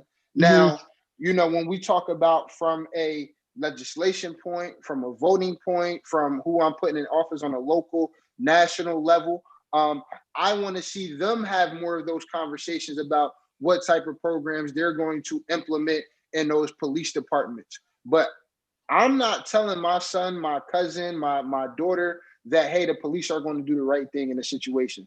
I'm going to tell them exactly what to do in order to de-escalate, and hope that at some point we get to a point where the training that police officers are getting is focused more on, humanizing the person that you're interacting with, and also not looking to take a life. Because I think there were some very real truths in that conversation where the officer says, hey, I'm told if I pull out my gun, that I better be ready to shoot or not, holster it back. I think that is a real conversation that happens, because at the same time, they're afraid in some aspect or whatever of who we are and our color of our skin and those quick movements. But not to be too long-winded, I just think that we need to be able to teach ourselves how to de-escalate, and try to be leaders from the back in that situation. But then at the same time, challenge those that we put in, those offices to also come up with remedies and different ways for police officers to get better training to be able to properly handle situations like that. So, yeah. Well said. So when I think about this, I'm gonna put my coaching hat on. And one thing that we always talk about in terms of any relationship, like as y'all can tell, I'm a little hot, so I end up in a lot of conversations that get intense, and I know my nature, and I start talking loud, and it's just because I'm excited. I'm not yelling, but I also have to so in that space, I'm mindful of, one, what is my commitment? Right? Because you can be attached to an outcome, or you can be committed to an outcome. And so, and I say the difference there is attached to being right and arguing and getting your point across, or be committed to going home. Be committed to living for the next day. And so in that space, let that guide you. What is your larger commitment? And then this other thing is, get inside of somebody else's world. Whether you agree with them or not, this is on both sides, right? Let this police officer get into my world. I'm just trying to get home. But we're not talking to them, we're talking to us right now. So get into his world. My skin scares him. My skin prevents me from being a full human being. Yeah. So guess what I might do? As soon as I roll down the window, I start, I crack a joke. I do something. This is how you start to manage the situation, by leading from the back. Show up, like in that space. And this is where I'm saying, acknowledge that we're at war. Because if you acknowledge that you're at war It's not humiliating to go ahead and shuck and jive for a couple seconds because you're committed to getting home. You're committed to living the next day. If you acknowledge that you're at war, you're really clear that the gun is already on you. So how can we go ahead and lower that gun? Smile, ask the officer how he's doing, crack a joke, whatever. Get committed to living the next day. And that's where, like, these are the ways, like, in terms of just managing your own mental. Be really clear, like, this is a war, so I'm not humiliating myself. I'm not being less than by skinning and grinning for a couple of minutes, because I'm committed to being with my family, and I'm committed to serving. I'm committed to doing things that are bigger than myself. And I think that sometimes that helps, because we have to be responsible. This isn't our game. Let them play theirs. Good point, Yami. Good point. So I want to kind of round off before Ashley closes out. One more thing is, I can't remember who brought it up, but I would like us to not get to a point of being desensitized by what's going on in our community. Right. And I will reiterate, Ashley asked me to help her, well, not help her, asked me to join her in making the conversation of mental health sexy, right? By primarily going through these difficult conversations, right? We could have, we thought of the right people to, like, I'm not gonna lie to you, we already know Jackie and Chiz, and she was like, yeah, Yomi, you know what I mean? And with that being said, we don't want to get desensitized. How do we tell our people to either start practicing mindfulness, start seeking therapy, start finding ways to meditate? Because we gotta unplug from the matrix, because the visuals is what keeps us mentally locked in. And with social media and information being just so rapidly in front of you, we really need to be able to provide ourselves, our parents, and our youth opportunities to disconnect so we can recenter ourselves. So I want to kind of throw that to you guys as what do you think would be a good message to send out there from you, but all three, to letting people know that your mental health is important, your wellness is important, and making sure that they can seek the help needed, because it's not a bad thing. It's not negative within our community, and that it's necessary, especially with what's going on. So once again, it can be practicing mindfulness. It can be meditating. It can be breathing. It can be seeking therapy. Therapy, not a psychiatrist, two different things, right? And not for you guys. I'm just saying for the population as a whole, because we don't want to come off as crazy, but going to therapy is not about being crazy, right? It's about finding our peace through a conversation with someone that can help us objectively, right? And not my girlfriend who's just hating on my relationship, or somebody throwing their 2 cents because you're because think about it, right? We console into the people that we feel as though that are closest to us, but sometimes that's not enough, right? Because they sometimes may have our best interests at heart, but they may not be truthfully honest with us, right? So as far as the wellness aspect, I would love to get you guys' opinion or thoughts on that, and how we should not fear seeking mental health assistance, because we all are dealing with it in one shape or form. History alone tells us that we are all mentally in a place that we don't need to be. And people like Yomi, Jacqueline, John, and Ashley are clear evidence that you guys have found ways to unplug from the matrix to see things in a different light. So anybody jump off? I want to start.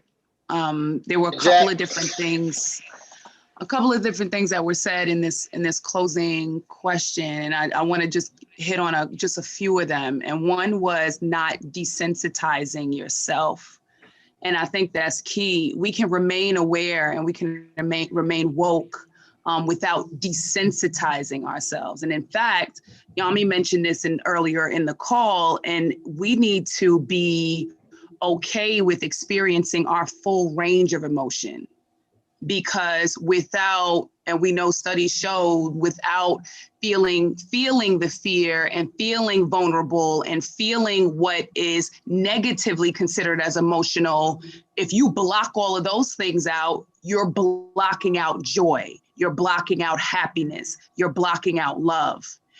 And I think we need to be more supportive of each other, experiencing those ranges of emotions, like allowing ourselves to have those ranges. And I think oftentimes, because we are not capable, like you mentioned, Paige, sometimes our friends and our loved ones and the people that we surround ourselves with are not capable of allowing you grace in your full set of emotions. Then I think you need to seek someone who is unbiased, who doesn't look to you as a strong person. Or I would imagine most of the people that are in this room, I know people that are in this room, and people who are close to us and follow us, or even people that are going to actually tune into this video, are people that are leaders, that are already strong, that are already seeking the knowledge, that are already seeking these things. And they're often told, when they're exaggerated, when they're hyper, or when they're hyper angry, you gotta calm down. You gotta relax. You need to not have so much anxiety. When in fact, if I'm in the work and I'm in the arena, I'm allowed twice as much of the anxiety as anybody else who's not. And I think we need to give ourselves grace to do that. And if you don't have people around you that are giving you grace to do that, then you need to seek someone else, maybe a professional or a coach or whatever it is, that can give you that space so you can live out every emotion that you feel. The reason why we have stress is because we're holding on to emotions that we have to control ourselves to let go. We can't. We're not animals. Animals can feel fear, can feel anger, can feel aggression, and express it in their bodies, in their gestures, in their verbal cues, or whatever it is. However they speak, they can do that in the moment. We often feel something at our jobs, in our relationships, in the places that we conduct ourselves in social circles, that we have to hold on to. We have to have a place where we can release it, so the stress cycle can complete. It's not uncommon to be emotional. It's not uncommon to express your emotions. We have to give each other grace for that, and we have to seek places that accept that and encourage that. I would say, and I want to go ahead and soften the language right here. Acknowledge that the world doesn't quite work. I've been like, we're at war.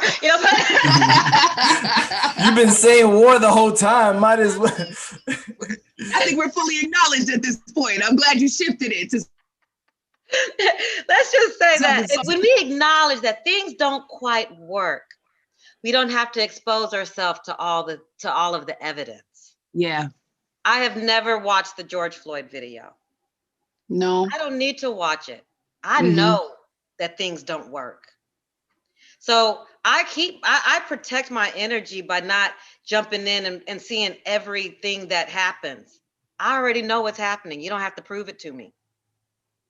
And so, I mean, that's one way that I protect my energy. And I think the other part of this is, I'm done. I think Jackie said it. So, but that's where we're at. Like, I do believe that when we're acknowledging, the arena, channel that energy. I mean, I was so energized throughout June, during that time, because I'm like, yes, they know we're at war. So we're fighting now. Thought you wasn't gonna say it again. I'm sorry. Everybody was acknowledging that it didn't work. And so I was like, we're finally being real about it. Yeah. And for me, I was energized by that because I was able to I'm in that arena and I've been pulling and pulling and pulling. And all of a sudden I had a whole bunch of people standing around me, supporting me. Yes. And I was able to support them in the truth. So I think that's where, that's what's been able to kind of help me maintain, is to channel that anger into something positive, channel that anger into work, channel that sadness into comforting a friend, channel, just start putting your energy, don't block it, start to use it, start harnessing all of that energy. Awesome. Chiz, you got the final word here, sir. Oh man, so I want to say first and foremost, Ashley and Paige, you guys put together a great panel. I mean, definitely of like-minded individuals, because I think everything that Jackie has said or Yami has said or I've said, we've all figured out a way to echo, the same sentiments. But what I'll say exactly on this point, the one thing I wanted to express is what Yami said, is that we don't need to share everything on social media. Mm-hmm. And we also don't need to watch it. So that's something, honestly, that I won't take credit from it. One of my friends had said, and this was probably like 2 years ago when World Star Hip Hop was real hot, when everybody was always, posting Black people fighting, all these negative things. And he made a long post and it pretty much said, I'm not posting nothing negative about Black folks no more. Why? Right. Because even if you don't mean to, unintentionally, you become used to it. Certain things don't seem as bad as what the other one was. When in essence, it's all bad and it's all somewhat traumatic.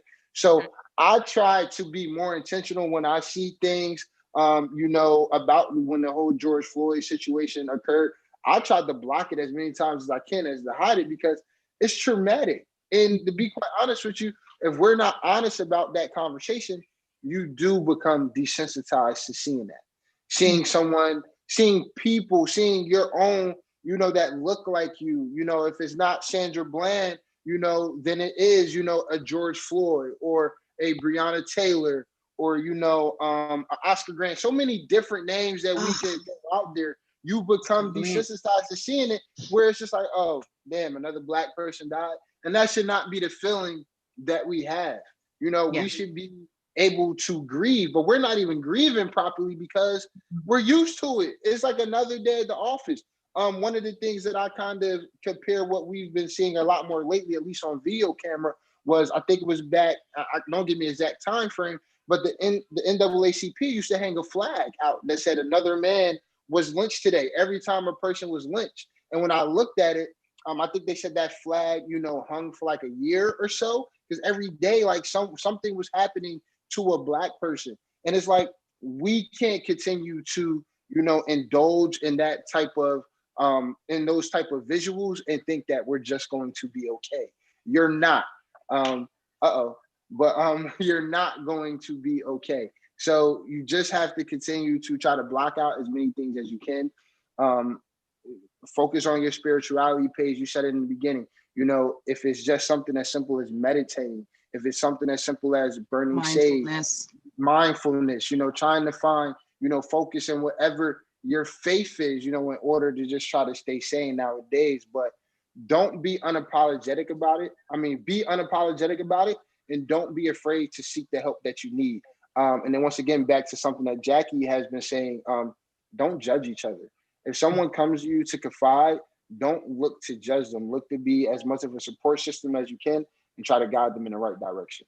And I'll leave it with that. That was amazing, you all. Thank you very much. That was so awesome. I thank all of y'all for answering my texts and my emails and to be a part of this conversation. I think the biggest takeaway, of course, we've all got some emotions. We're all going through this together. And the biggest takeaway, all of you said it in a different way.